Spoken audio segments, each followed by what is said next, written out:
di Istana Kepresidenan, Presiden Jokowi sedang kemudian melakukan konferensi pers. Kita akan segera bergabung dengan Istana untuk mengetahui isi dari konferensi pers tersebut. Golongan, partai, apapun juga.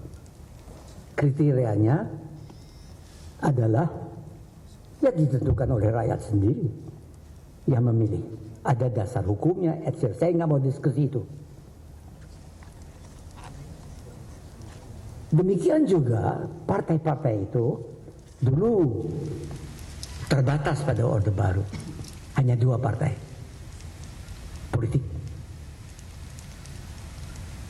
PDI yang satu P3. Golkar bukan partai. Yang jadikan Golkar partai itu Habibie. Sekarang kita buka. Tiap orang bisa mendirikan partai di bumi Indonesia, asal sesuai dengan kriteria. Kalau ya oke, silakan, rakyat boleh memilih. Seperti juga presiden. Nah sekarang, tidak ada satu partai di bumi Indonesia hasil pemilu yang baru lalu yang memiliki lebih dari 20% suara. Tidak satu. Tapi Presiden Republik Indonesia terpilih yang memilihnya sekurang-kurangnya 51%. Tapi presidennya itu dipilih karena kami yakin presiden yang dipilih itu memihak 100% kepentingan rakyat. Sangat menyadari masalah-masalah itu.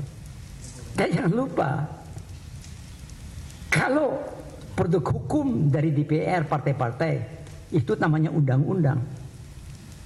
Wah itu kuat sekali angkat. Dasarnya ketetapan MPR, Undang-Undang Dasar. Tapi jangan lupa, keputusan presiden yang dipilih langsung oleh rakyat, produk hukum juga itu. Sama. Akarnya juga Undang-Undang Dasar. Jadi saudara, saya datang kemari sebagai ya bagi Anda semua saya punya definisi siapa di bawah usia 40 tahun panggil saya Eyang. Jadi Anda mungkin panggil Eyang saya.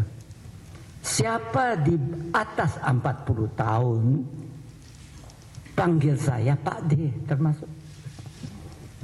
Jadi kalau Pak D-nya datang kemari atau yang Anda datang kemari mau nilai bagaimana keadaannya, itu wajar-wajar saja sesuai dengan budaya ya kita sendiri.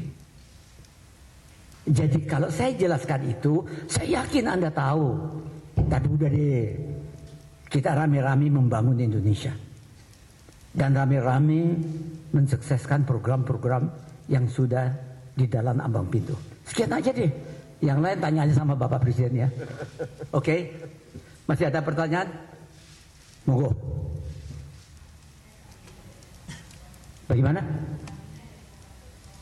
Kopas, ya.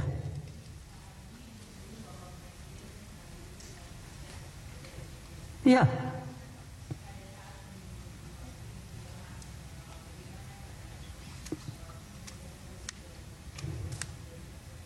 Maafkan deh, saya harus pakai itu, saya nggak bisa begitu dengar. Keras deh. Ya memang begitu kok.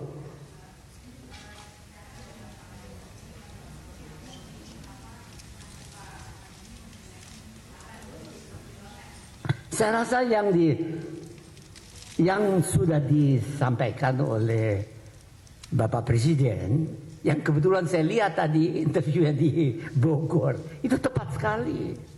Ya sudah, tunggu aja. Sekarang kita kerja deh.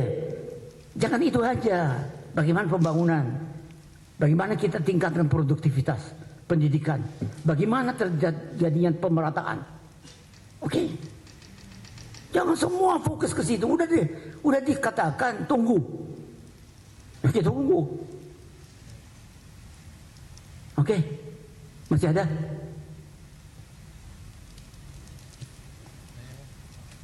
Sudah? Ya. Oh.